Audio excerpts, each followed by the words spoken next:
Welcome back. It's time to do our final wrap up of the year of our Lord 2024. So I am here today to do my December wrap up. So just to briefly touch on some statistics, as always, I read a ton in December. I read 13 books totaling a little over 7,000 pages with around 67 hours of audiobook listening. I think a lot of that is because I had a lot of time off from work for the holidays, and then my husband has been doing his, I don't even know, like 37th playthrough of Baldur's Gate 3. He did his Dirge playthrough, for those of you who are nerdy enough to know what that means. And so I also, when he's playing his Baldur's Gate now, because I've watched the full playthrough like 3 or 4 times at this point, I tend to not watch as much, so I just sit on the couch next to him and read. And so that's where also a lot of extra reading time came in. With all of those books, I had a little bit lower of an average rating, which is kind of normal. There's a couple books that really dragged it down because I had a couple 2 stars this month, but that gave me an average rating of 3.75 stars. And so now we'll just jump straight into the books themselves. As always, I will go in ascending star order. So we'll start with my least favorite read of the month and go to my favorite read of the month. And surprising nobody, my least favorite read of the month was also my least favorite read of the year, and that was Assassin's Fate by Robin Hobb. For me, this one's my least favorite read, not necessarily because of the craft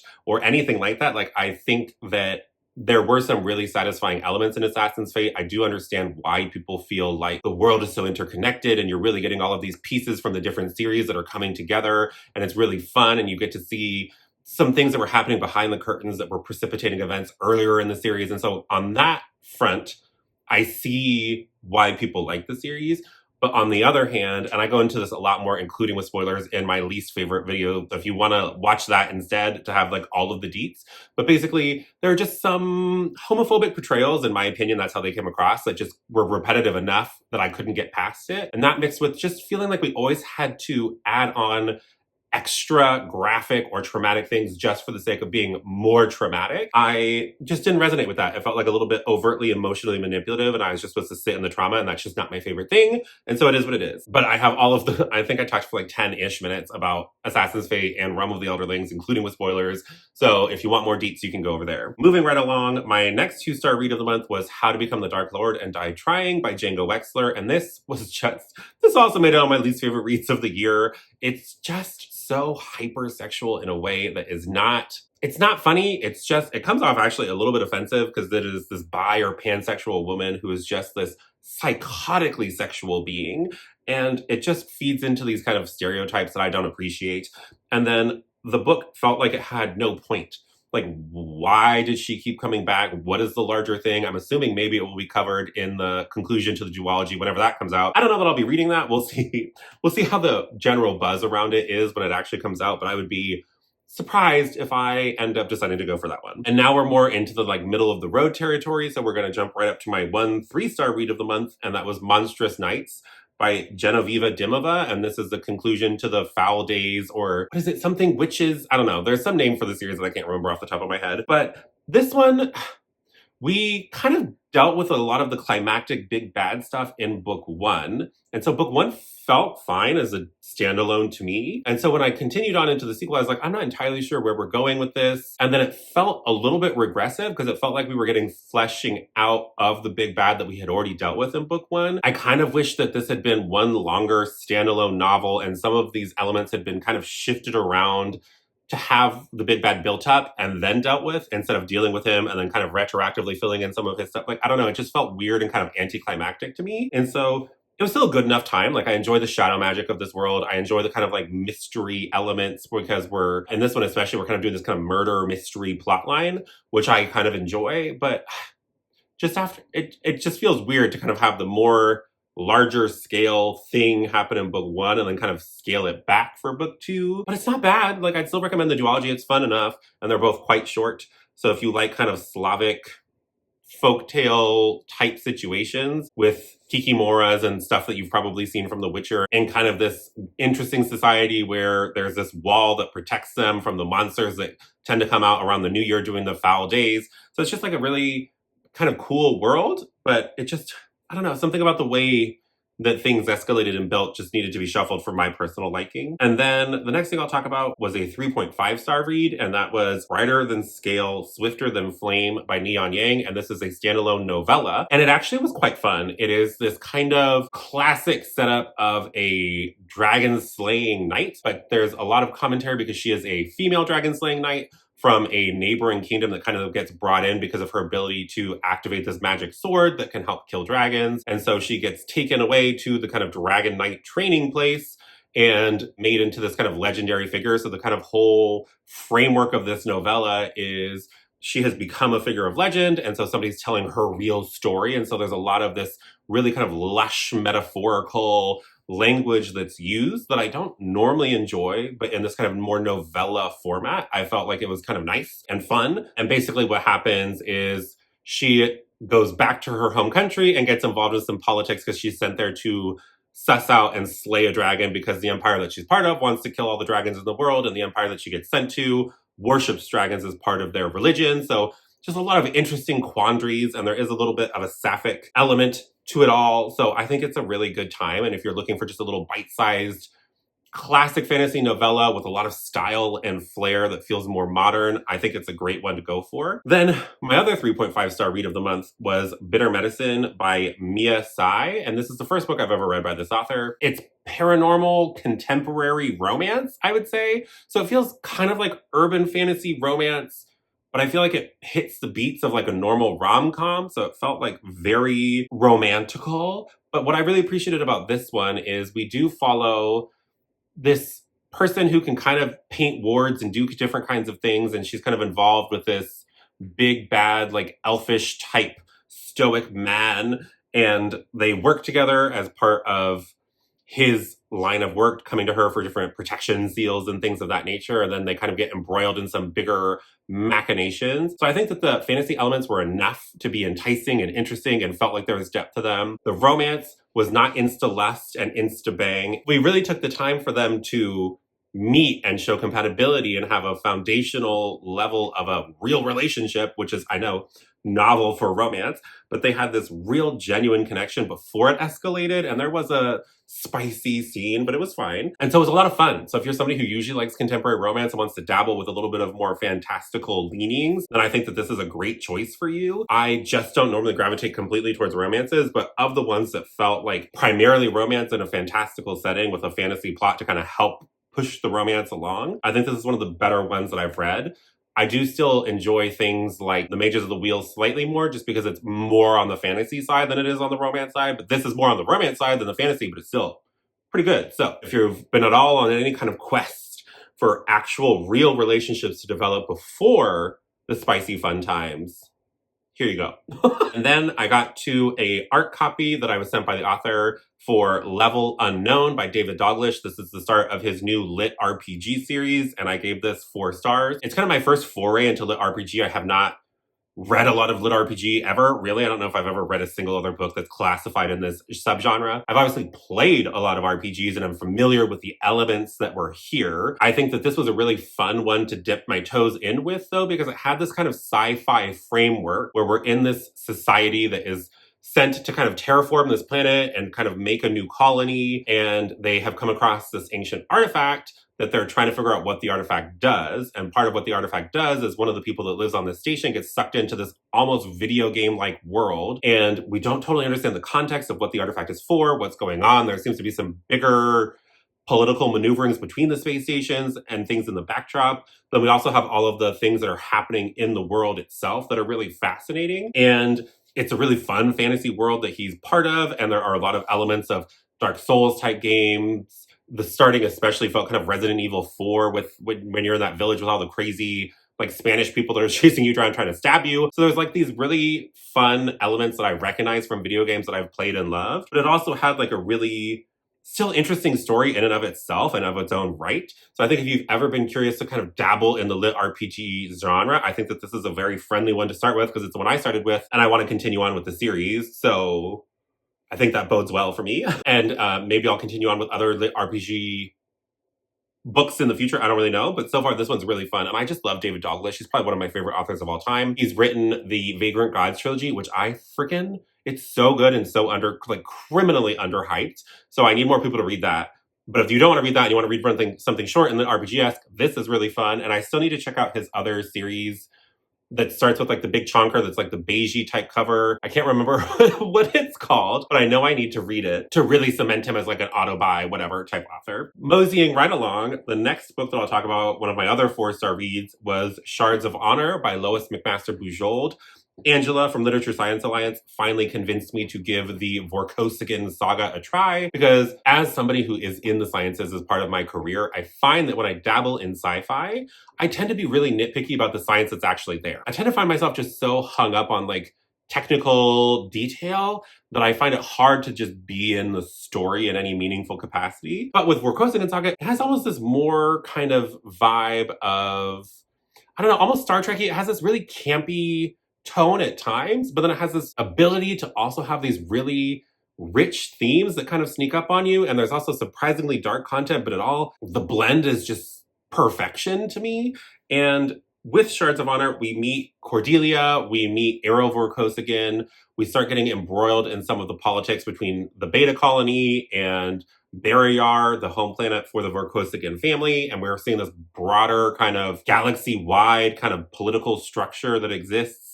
But it's also like campy and fun because we're also exploring this planet. There's these weird monsters. We have like little stun laser gun things. But then we also tackle these like interesting, fascinating sci-fi elements where they have like these uterine replicators where babies can be like removed from the womb and kept in this like device that will help bring them to, like, it's just interesting and fascinating things. And then culture, the Beta Colony that made those and their culture around, you have to apply for like licenses to have children, and there's like all of these weird things. And so seeing that culture clash with the more classic-y real world type flavor of the kind of patriarchal society that Vorkosigan comes from. And so there's just these really fascinating, interesting thematic things, but it's in this kind of campy sci-fi. It's a fascinating blend that like on the surface doesn't sound like it should work as well as it does, and it has no business working as well as it does. But at this point, I've read, I think, 3 or 4 books in Vorkosigan, and they're all kind of great.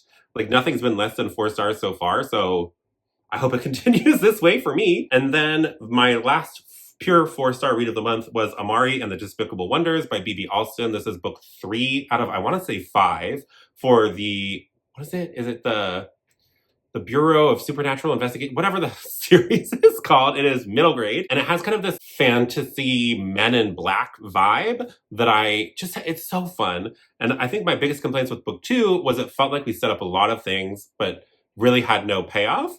In this one, we had so much payoff that it almost felt like I thought that the series was going to end, but I know it doesn't. And there is, like at the very end, there was that little like, dun, dun, dun. So it's just so much fun. If you're looking for that cozy, middle grade fantasy that's kind of portal fantasy adjacent because it is like this hidden world of the supernatural creatures within our own world, it's a fantastic example of that, and I can't recommend it more highly. Then just one little tick above at 4.25 stars was Heir of Novron, and this one was dragged down just a little bit because this is the final bind-up of the Barrayar Revelations, but I've read every bind-up as a single book. And the first part of this Wintertide was the most arbitrary, random, like medieval jousting tournament, and I was just like, why?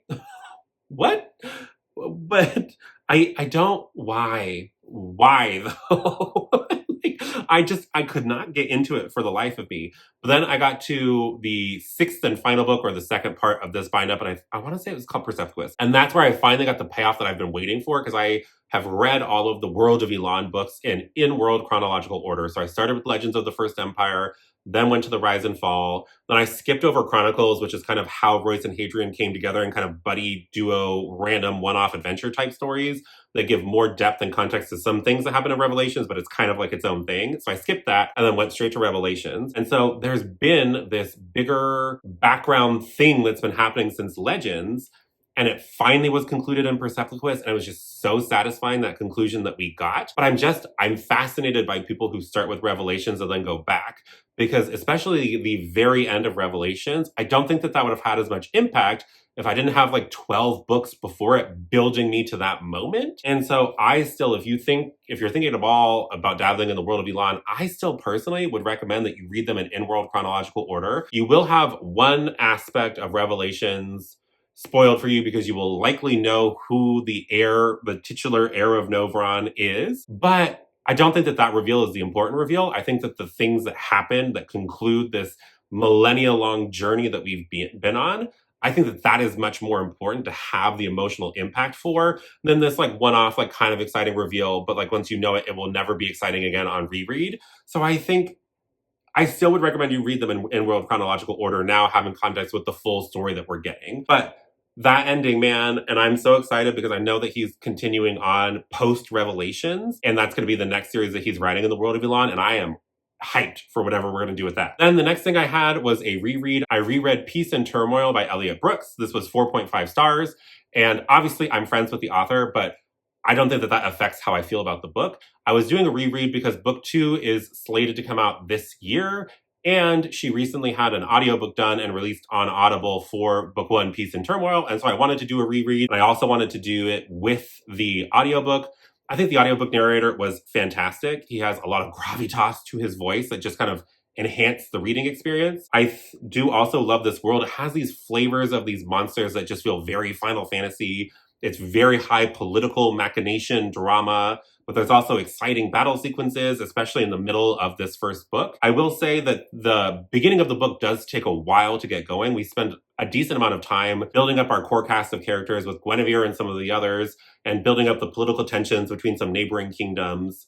But you need that context for the payoff in the third chunk of this book when things really start popping off with the political schemingness of it all. But it does take a minute. So you do have this kind of first third-ish of the book where it's really kind of taking its time, introducing the characters, introducing the world, setting the stage for the politicalness and where everything's at. And then things really explode with some crazy shenanigans with the magic. And then we have some crazy shenanigans with the politics, and that's where it kind of ends. And so I'm really curious to see where we go from here because I think it was a fantastic foundation and introduction to the world. And I'm excited to see what else she has up her sleeves. If you've all been like waiting to pull the trigger, but you like epic fantasy, heavy on the political scheming, then you're doing yourself a disservice by not reading this book. And I would say you should read it because book 2 is coming out soon. So you still have time. Also, this is one of those books because it is self-pub. So there's a bunch of artwork that Elle herself did. There's also artwork of like the monsters, the fiends that she had done. There's also like cool things with the maps at the beginning of the chapters that remind you of where in the world you are for the particular perspective. There's just a lot of extra bells and whistles. So I wouldn't recommend doing either completely physical or completely audio. I would do some blend so you get the perks of all of the bonuses because they're pretty cool. Moving along, my other 4.5 star read of the month was Barrayar by Lois McMaster Bujold. This is the second book that I read in the Vorkosigan saga because I was recommended again to read them. I think it's kind of like in world chronological order, and it's not publication order by any means. Like the numbering of this series is crazy. There's a lot of decimals and weird nonsense. I don't understand who came up with this like numbering system for this series because it doesn't really make that much sense. Barrayar is very much tied to Shards of Honor. They were actually in a bind-up called Cordelia's Honor that I read. And so I read them back to back, and they really feel like one cohesive story. So I would recommend if you're thinking of dabbling that you should do that as well. You should read Shards of Honor and Barrayar kind of like as a single book because they're pretty short on their own. And Barrayar really, we went to that home planet of the Vorkosigans. We saw a lot of the broader political machination scheming. We met Vorkosigan's insufferable dad, who's like this bigoted piece of crap. But like the way that she does the bigotry, misogyny, all of these like heavy themes, she doesn't do it in like a caricature way. She does it in this like subtle way that like really resonates and makes you think, but it's still like in this kind of like campy sci-fi political soap opera in the back. Like, I don't know. The blend is like so difficult to describe and yet so masterfully done that I can't recommend this series more highly, even if you're not usually a sci-fi reader, because I'm not usually a sci-fi reader. It's so good. It's so good. So thank you, Angela, for ruining my life and making me read all these books, but also thank you because they're so good. Then my first 5-star read I'll talk about is Wind and Truth by Brandon Sanderson. This is book 5 in the Stormlight Archive. It has been kind of fascinating to see how divisive this book has ended up being for the fandom. I've seen everything from it's the worst book that's ever been invented, especially from some kind of homophobic, bigoted people that like are like, ugh, 1 star, Sanderson's doing the woke agenda because there's a gay couple on page. And I mean, yes, but they're like so cute and sweet and wholesome. And also what's wrong with gay people? Like go F yourself. And then like There's also the people that say that he's getting a little bit too explicit with his intimate scenes, and like it's still fade to black. So I'm like, did you read the book? Whatever. There's those people. And then there's the people who feel like let down or feel like his tone has shifted. And I don't disagree that this feels the most like superhero-esque. I feel like there have always been elements of that in all of Stormlight Archive.